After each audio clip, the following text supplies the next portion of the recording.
Hey guys, welcome to Nick McTech. आज की video में हम लोग डिस्कस करने वाले हैं CSS की यूनिट फर्स्ट के पार्ट सेकंड के बारे में। इससे पहले मैंने पार्ट फर्स्ट को बहुत अच्छी तरीके से आपको समझाया है। अगर आपने वो वीडियो नहीं देखी है और आप देखना चाहते हो तो ऊपर आई बटन और नीचे डिस्क्रिप्शन बॉक्स में आपको कंप्लीट प्लेलिस्ट मिल जाएगी इस सब्जेक्ट की। आप लोग वहाँ जाकर देख सकते हो। तो आज की वीडियो का हमारे पास सबसे पहला जो टाइटल है या सबसे पहला जो क्वेश्चन है वो है हमारे पास various attacks in computer security. जो कंप्यूटर की सिक्योरिटीज़ होती हैं उसके अंदर कौन कौन से अटैक्स होते हैं उनके बारे में डिस्कस करना है। और ये जो क्वेश्चन है आपके लिए बहुत ज़्यादा इम्पोर्टेंट है।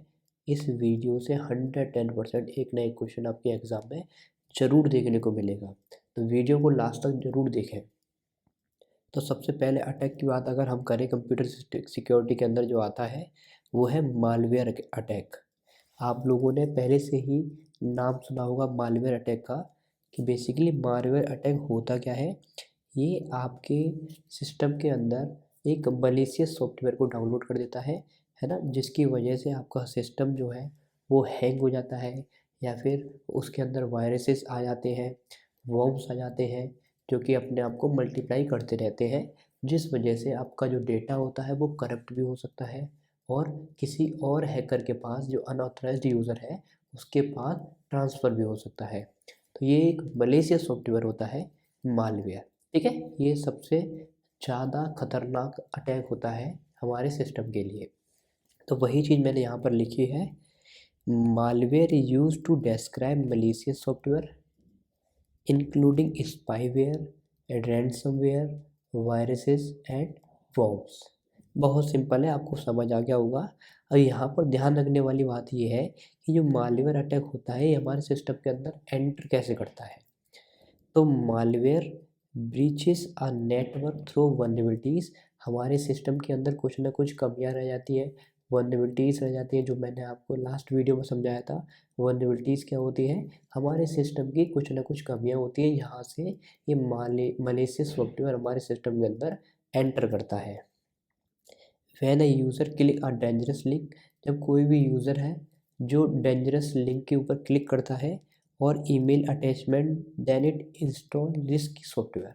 तो ये मलेशियस जो सॉफ्टवेयर है ये क्या करता है, बहुत ज़्यादा बेकार वाले सॉफ्टवेयर अपने सिस्टम के अंदर इंस्टॉल कर देता है। तो इसीलिए हम लोग कहते हैं कि कोई इनवैलिड लिंक वगैरह है उस पर क्लिक नहीं करना चाहिए। अटैचमेंट, ईमेल अटैचमेंट किसने सेंड किया है सोच समझ के उस पर क्लिक करना चाहिए। तो बेसिकली ये जो अटैक है बहुत ज़्यादा खतरनाक है, आपको याद रखना है, सबसे ज़्यादा इम्पोर्टेंट यही है। नेक्स्ट अगर हम अटैक के बारे में डिस्कस करें तो हमारे पास है माइक्रो वायरसेस। अब देखो माइक्रो वायरसेस की अगर हम डिस्कस करेंगे तो यहाँ पर क्या होता है, दीज वायरस इन्फेक्ट एप्लीकेशंस। ये जो हमारी एप्लीकेशंस होती हैं उनको इन्फेक्ट करता है, जैसे माइक्रोसॉफ्ट वर्ड और एक्सेल। और ये क्या करता है माइक्रो वायरस दोस्तों, हमारे डेटा को करप्ट कर देता है। If we copy data to another computer, तो हमको पता चला भाई जो हमारा डेटा है उसकी जो फाइल है दोस्तों वो करप्ट हो चुकी है या फिर हमारे सिस्टम के अंदर खुल नहीं रही है, क्योंकि हमको तो पता चलेगा नहीं हमारा जो डेटा है वो करप्ट हो चुका है, हमारे सिस्टम के अंदर वो फाइल खुलती नहीं है। तो हम लोग क्या सोचते हैं, इस सिस्टम में ये फाइल खुल नहीं रही है, क्यों ना इस फाइल को हम लोग दूसरे सिस्टम में खोल लेते हैं। तो हम लोग अपनी फाइल को दूसरे सिस्टम में जैसे ही ओपन करते हैं तो उस सिस्टम के अंदर और भी फाइल्स होती हैं उसको भी ये जो माइक्रो वायरसेस होते हैं वो करप्ट कर देते हैं। तो ऐसी गलती ना करा करें। नेक्स्ट हमारे पास जो अटैक है वो है ट्रोजन्स। अब देखो ट्रोजन्स बहुत ही खतरनाक अटैक है, क्योंकि हम इसको आसानी से पता नहीं लगा पाते हैं कि ट्रोजन्स होते क्या हैं। क्योंकि ये जो ट्रोजन्स होते हैं ये इन्हें इन्हें देखकर हमको ऐसा लगता है कि हमारे सिस्टम के लिए बहुत ज़्यादा हेल्पफुल है। आपने देखा होगा आपके सिस्टम के अंदर कभी कभी दिखा दिया जाता है कि आपकी बैटरी बूस्टर हो जाएगी, है ना, एंटीवायरस इंस्टॉल कर लीजिए तो आपकी मेमोरी क्लियर क्लियर कर लो आप लोग। तो ये क्या होते हैं, ट्रोजन्स होते हैं जो हमको ऐसे दिखाई देते हैं कि हमारे सिस्टम के लिए हेल्पफुल रहते हैं। खुद सोचिए कोई आपके पास एक ऐड आ रहा है जिस पे लिखा हुआ है आपकी मेमोरी बढ़ा देगा ये ऐड, तो आपको तो यही लगेगा कि आपकी मेमोरी बढ़ जाएगी, तो आप उस पर क्लिक करोगे, आपके सिस्टम के अंदर वायरस आ जाएगा, है ना। और आपके सिस्टम के अंदर किसी ने ऐड दिखा दिया, आपको दिखाई दे रहा है कि ये ऐप डाउनलोड कर लो या फिर इस लिंक पर क्लिक करो, आपकी जो स्पीड है वो बढ़ जाएगी, आपका सिस्टम स्लो काम नहीं करेगा। तो आपको तो यही लगेगा ये आपके बेनिफिशियल के लिए कोई ऐसा कह रहा है, या आपके हेल्प के लिए ही ये सॉफ्टवेयर जो हमें इंस्टॉल करने वाले हैं, है ना। तो वो क्या होते हैं, ट्रोजन्स होते हैं जो भेस बदल कर आपके कंप्यूटर के अंदर एंटर करना चाहते हैं। और एक बार ये एंटर कर जाते हैं तो इनके थ्रू ये इसकी जितनी भी टीम होती है उनको भी वेलकम करते हैं, आओ मैं एक बार अंदर आ चुका हूँ, अब आप भी आ जाओ। देखो, इसीलिए मैंने यहाँ पर लिखा है it comes with genuine software. ये जेन्युइन सॉफ्टवेयर की तरह ही आपके सिस्टम के अंदर एंटर करते हैं, जैसे memory clear, antivirus, speed booster. It also open new doors for another viruses. अलग अलग जो वायरसेस होते हैं उनके लिए नए दरवाजे भी ये खोल देते हैं, आओ वेलकम है जैसे, है ना। A Trojans is a program that hide in a useful program। Trojans एक तरीके से प्रोग्राम ही है जो आपके यूज़फुल प्रोग्राम होते हैं उसके अंदर छिप जाता है, and has a malicious function. और इसके अंदर क्या होते हैं, मलेशियस फंक्शन होते हैं। नेक्स्ट जो हमारे पास अटैक है दोस्तों, वो होता है वर्म अटैक। अब देखो वर्म अटैक क्या होते हैं, वर्म्स आपने कीड़े भी सुने होंगे वर्म्स के नाम से, है ना कहीं ये अपने आप को मल्टीप्लाई करते हैं। जैसे एक वर्म्स अटैक आपके अंदर आ गया, वर्म्स वायरस, अब ये क्या करेगा, बहुत सारी मल्टीप्लाई कर लेगा अपने आप को, बहुत सारी वायरसेस में तोड़ देगा। तो इसी तरीके से फिर ये मल्टीप्लाई करते जाएंगे। तो ऐसे क्या है, वर्म्स जब तुम्हारे सिस्टम के अंदर आते हैं वो मल्टीप्लाई होते चले जाते हैं, और आपकी जो फाइल्स होती हैं, आपके फोल्डर्स होते हैं, आपका जो डेटा होता है वो करप्ट होता चला जाता है। यहाँ पर इसीलिए मैंने लिखा है it try to multiply itself. ये कोशिश करते हैं अपने आप को बार बार मल्टीप्लाई करने की। Make multiple files folder etc। अलग अलग मल्टीपल फाइल्स, मल्टीपल फोल्डर्स बनाते हैं ताकि आप इनको ढूंढ ना पाओ। Worms are commonly spread through emails. ये ज़्यादातर किससे स्प्रेड होते हैं, ईमेल्स के थ्रू। Opening attachment activate the worms program, ठीक है। नेक्स्ट अगर हम बात करें तो हमारे पास है फाइल इन्फेक्टर्स अटैक। अब फाइल इन्फेक्टर्स में दोस्तों क्या होता है, जो आपकी फाइल होती हैं आपके सिस्टम के अंदर, उसको ये क्या करते हैं, उसके साथ ही इंस्टॉल हो जाते हैं। फॉर एग्जांपल देखो, file infector viruses usually attack themselves to executive code such as exe files. ये वाला जो दोस्तों कोड है ना, जब हम इसको क्या करते हैं, एग्जीक्यूट करते हैं, इस कोड को एग्जीक्यूट करते हैं, और जब एग्जीक्यूशन हो रहा होता है यानी कि कोड इंस्टॉल हो रहा होता है, तभी जो फाइल इन्फेक्टर होते हैं आपके सिस्टम के अंदर एंटर करते हैं, ठीक है। जब कोड को हम लोग लोड करेंगे तभी सिस्टम के अंदर एंटर कर जाएंगे, और आपके डेटा है जो फाइल्स वगैरह हैं उनको करप्ट कर देंगे। यही मैंने यहाँ पर लिखा है, the virus install when the code is loaded. जब कोड लोडेड रहता है तब ये वायरस इंस्टॉल हो जाता है। अब हम नेक्स्ट वायरस अटैक के बारे में डिस्कस करते हैं, जो कि है हमारे पास सिस्टम और बूट रिकॉर्ड इन्फेक्टर्स। अब दोस्तों ये जो मैं आपको क्वेश्चन पढ़ा रहा हूँ ना, ये आपके लिए बहुत ही ज़्यादा इम्पोर्टेंट है, तो बड़े ध्यान से सुनिए। सिस्टम और बूट रिकॉर्ड इन्फेक्टर क्या होता है कि मान लो आपका सिस्टम है कोई भी, ठीक है, और वो क्या हो रहा है, हैंग हो रहा है, और आपकी स्पीड है वो स्लो डाउन हो रही है। आप कोई भी फंक्शन उसमें रन कर रहे हैं और वो बहुत ज़्यादा स्लो ही काम कर रहा है।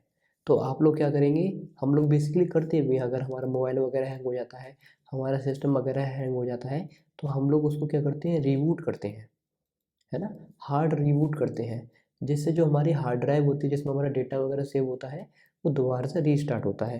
बेसिकली रीबूट हम लोग करते हैं, और जब हम लोग ये काम करते हैं तभी ये वायरस होते हैं इसमें एंटर करते हैं। तो वही चीज़ हमने यहाँ पर लिखा है, देखो, अब boot record virus attack to the master boot record और हार्ड डिस्क। यहाँ पर क्या कहते हैं, अटैच रहते हैं।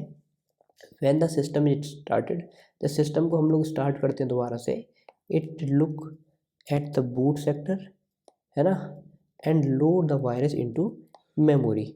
बूट सेक्टर में क्या करते हैं, देखते रहते हैं, और जैसे ही हम लोग सिस्टम को स्टार्ट करेंगे ये हमारी मेमोरी में क्या लोड हो जाते हैं when it can propagate to other disk and computer.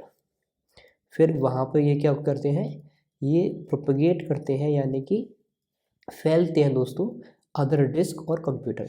आपके डिस्क कंप्यूटर के अंदर अलग अलग फाइल्स फोल्डर बने होते हैं ना, विंडो सी विंडो डी, तो वहाँ अलग अलग जगह ये स्प्रेड कर जाते हैं। सिंपल सा ये था। नेक्स्ट अगर हम अटैक के बारे में डिस्कस करें तो हमारे पास है ड्रॉपर अटैक। अब दोस्तों देखो ड्रॉपर अटैक क्या होते हैं, ये एक तरीके से प्रोग्राम होते हैं जो वायरस को इंस्टॉल करते हैं और ये क्या करते हैं दोस्तों, इंटरनेट से भी कनेक्ट हो जाते हैं और जो वायरस ऑलरेडी हमारे सिस्टम सॉफ्टवेयर के अंदर है उसके लिए अपडेट भी लाते रहते हैं, है ना, ऑटोमेटिक अपडेट इंस्टॉल कर देते हैं। तो ये ड्रॉपर होते हैं। ये क्या करते हैं, देखो ये हमें जो हमारे एंटीवायरस सॉफ्टवेयर हम लोग इंस्टॉल करते हैं अपने सिस्टम के अंदर, उनसे भी हम इसको स्कैनिंग नहीं कर पाते, पता नहीं लगा पाते हैं। ठीक है, ये बात आपको याद रखनी है। यहाँ पर वही चीज़ मैंने लिखी है, a dropper is a program use to install viruses on computer. Computer में वायरस इंस्टॉल करने के लिए हम लोग इस्तेमाल करते हैं। A dropper can also connect to the internet, ये इंटरनेट से भी कनेक्ट हो सकते हैं। And download update to the virus software, जो वायरस हमारे कंप्यूटर के अंदर ऑलरेडी है उनके लिए अपडेट्स भी डाउनलोड करते रहते हैं। In many instant the dropper is not infected with malicious code, malicious code से भी इन्फेक्ट नहीं होते। Therefore might not be defected by virus scanning software, virus scanning software होते हैं इसीलिए हम उनसे पता नहीं लगा सकते इन अटैक के बारे में। तो दोस्तों ये जो अटैक मैंने आपको बताए 6 टाइप के, ये कन्फर्म आपको याद रखने हैं, आपके एग्ज़ाम में ज़रूर पूछे जाएंगे। इस तरीके से हमारा पहला टॉपिक कंप्लीट होता है पार्ट सेकंड का। नेक्स्ट जो हमारा पास टॉपिक है वो है difference between passive and active attacks, कि भाई पैसिव और एक्टिव अटैक क्या होते हैं, इन दोनों के बीच में हमें डिफरेंस बताना है। तो देखो सबसे पहले हम लोग एक्टिव अटैक के बारे में डिस्कस करते हैं, फिर हम लोग पैसिव अटैक के बारे में डिस्कस करेंगे। तो एक्टिव अटैक में क्या होता है दोस्तों, ये जो हमारा डेटा ऑलरेडी हमारे सिस्टम के अंदर पड़ा हुआ है, तो जो अटैकर होगा उस डेटा को एक्सेस तो करेगा ही करेगा और उस डेटा को चेंज भी कर देगा, यानी कि मॉडिफाई भी कर सकता है। फॉर एग्ज़ाम्पल अगर मैंने किसी पर्सन को हाई भेजा, जो अटैकर होगा हाई की जगह बाय भी लिख सकता है, गो टू हेल भी लिख सकता है, यानी कि जो आपका मैसेज है, जो आपका डेटा है, उसको क्या कर सकता है, चेंज कर सकता है, मॉडिफाई कर सकता है। तो इससे क्या फ़र्क पड़ेगा, हमारा जो डेटा है उसकी इंटीग्रिटी मेंटेन नहीं रहेगी। तो ये क्या होते हैं, एक्टिव अटैक। और इससे ये भी होगा दोस्तों, हमको पता चल जाएगा हमारा डेटा चेंज हो चुका है, तो हमको पहले से ही पता चल जाएगा। पैसिव अटैक में क्या होता है, हैकर हमारे सिस्टम को, हमारे जो डेटा है उसको देख सकता है, मॉनिटर कर सकता है, लेकिन चेंज नहीं कर सकता। इससे फ़र्क क्या पड़ रहा है, जो हमारे डेटा है, जो हमारे सिस्टम है, उसकी जो कॉन्फिडेंशियलिटी है वो मेंटेन नहीं रहेगी, क्योंकि हमारे डेटा को मॉनिटर तो कर रहा है ना और यूज़ भी कर रहा है, कहीं ना कहीं हमारे सिस्टम को, हमारे डेटा को हार्म पहुंचा रहा है। और इससे एक और कमी रहेगी दोस्तों, हमको पता नहीं चलेगा, क्योंकि हमारा सिस्टम, हमारा जो डेटा है वो चेंज तो नहीं होगा, वैसा का वैसा ही रहेगा, तो हमको पता नहीं चलेगा कौन मॉनिटर कर रहा है, कौन इसको यूज़ कर रहा है। ये होते हैं हमारे पैसिव अटैक। तो पैसिव अटैक थोड़ी ज़्यादा खतरनाक होते हैं, क्योंकि हमको इन्फॉर्म नहीं, पता नहीं कर पाते हम लोग ये पैसिव अटैक हमारे साथ हो चुका है। और देखो यही चीज़ मैंने यहाँ पर लिखी हुई है, ये डेटा को अफेक्ट करता है, ये डेटा को अफेक्ट नहीं करता है। Always cause damage to the system, इसीलिए ये डैमेज करता है, और ये सिस्टम को हमारे डैमेज नहीं करता या फिर हार्म नहीं करता है। ये threat to integrity and availability, यानी कि हमारे जो डेटा है उसकी इंटीग्रिटी नहीं मेंटेन रहती है, और जब हमको चाहिए होता है वो उस टाइम अवेलेबल नहीं रहता है। और ये क्या होता है, कॉन्फिडेंशियलिटी पर थ्रेट करता है। और यहाँ पर the entity victim get informed about the attack, यहाँ पर हमको पता चल जाता है एक्टिव अटैक में, है ना, जो विक्टिम होता है उसको पता चल जाता है आपका डेटा चेंज हो चुका है। लेकिन यहाँ पैसिव अटैक में अनअवेयर रहता है एंटिटी, यानी कि हमको पता नहीं लग पाता है।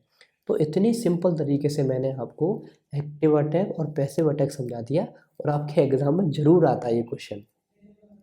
इस तरीके से हमारा जो सेकंड टॉपिक था वो भी कंप्लीट होता है। तो अगर आपको ये वीडियो पसंद आ रही है, हेल्पफुल लग रही है, तो अपने दोस्तों के साथ शेयर जरूर करें और वीडियो को लाइक भी करें।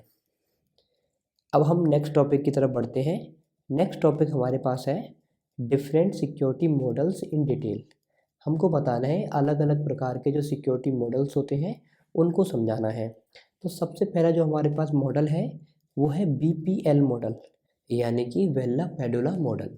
अब देखो ये जो वेल्ला पैडुला मॉडल है ये डिपार्टमेंट ऑफ डिफेंस के लिए इंट्रोड्यूस किया गया था। क्यों इंट्रोड्यूस किया गया था? क्योंकि दोस्तों ये जो मॉडल है ये कॉन्फिडेंशियलिटी के लिए ज़्यादा फोकस करता है।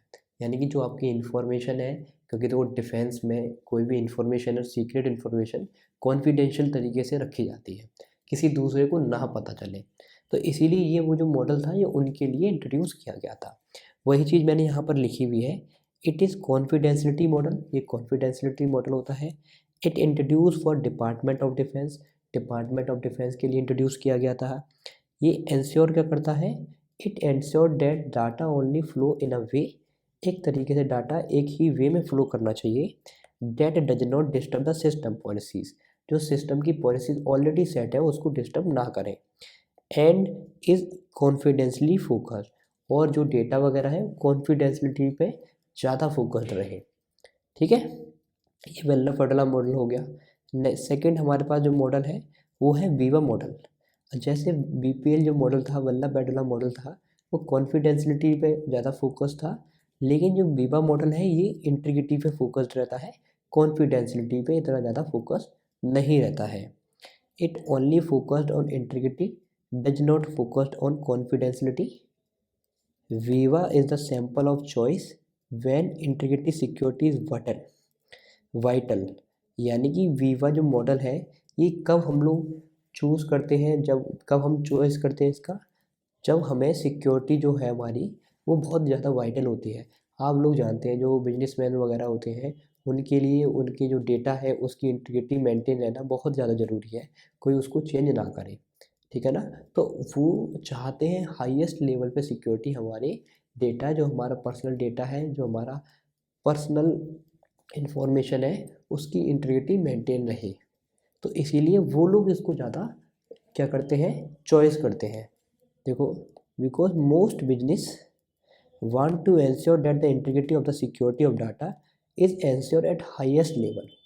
उनकी जो डेटा की सिक्योरिटी है वो हाईएस्ट लेवल तक सिक्योर रहे।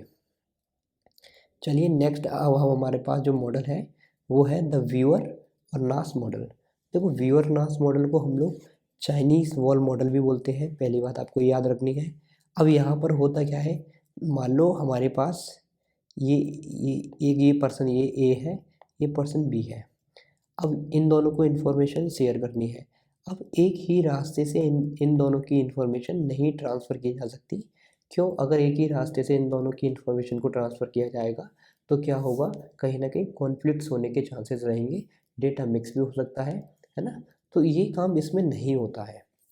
तो यही यहाँ पर लिखा हुआ है, in the Brewer Nash model no information can flow between the subject and object. Subject और ऑब्जेक्ट के बीच में इन्फॉर्मेशन नहीं फ्लो करते हैं in a way that would create a conflict of interest. तो वही इन दोनों की कॉन्फ्लिक्ट इनमें हो सकते हैं, कॉन्फ्लिक्ट ऑफ इंटरेस्ट के चांसेस बनते हैं, इसीलिए हम लोग ऐसा नहीं करते हैं। और व्यूअर नास मॉडल को ही हम लोग चाइनीज़ वॉल मॉडल भी बोलते हैं। अब लास्ट हम लोग इसमें डिस्कस कर लेते हैं advantage and disadvantage of Viva model. जो हमारे पास वीवा मॉडल था दोस्तों, जो कि किस पे फोकस्ड कर रहा था, जो हमारी इंटीग्रिटी पे फोकस्ड कर रहा था। अब इस मॉडल के एडवांटेज और डिसएडवांटेज क्या होते हैं इसको हमें अच्छी तरीके से समझना है, क्योंकि आपके एग्ज़ाम में यही आता है, तो इसके एडवांटेज और डिसएडवांटेज ही आते हैं। देखिए, सबसे पहला जो हमारे पास एडवांटेज है, it simple and easy to implement. ये बहुत ज़्यादा सिंपल होता है और आसानी से हम लोग इसको इम्प्लीमेंट भी कर सकते हैं। It provide a number of different policies that can selected based on need. ये अलग अलग प्रकार की अलग अलग पॉलिसीज़ हमको क्या करता है, प्रोवाइड करते हैं, और हम लोग जो पॉलिसीज़ हमको ज़रूरत है वो पॉलिसीज़ हम लोग इसमें यूज़ कर सकते हैं। ठीक है, जो हम सिलेक्ट करते हैं वही हम लोग यूज़ करते हैं, इसीलिए इसका क्या है एडवांटेज रहता है। ये नहीं कि भाई एक ही हमारे पास पॉलिसीज़ है हमें उसको ही यूज़ करनी पड़ेगी, नहीं, इनके पास अलग अलग प्रकार की पॉलिसीज़ होती हैं और जिस पॉलिसीज़ की हमको ज़रूरत होती है हम वही इसमें यूज़ करते हैं। डिसएडवांटेज की अगर हम बात करें तो डिसएडवांटेज हमारे पास क्या है, the model does nothing to enforce confidentiality.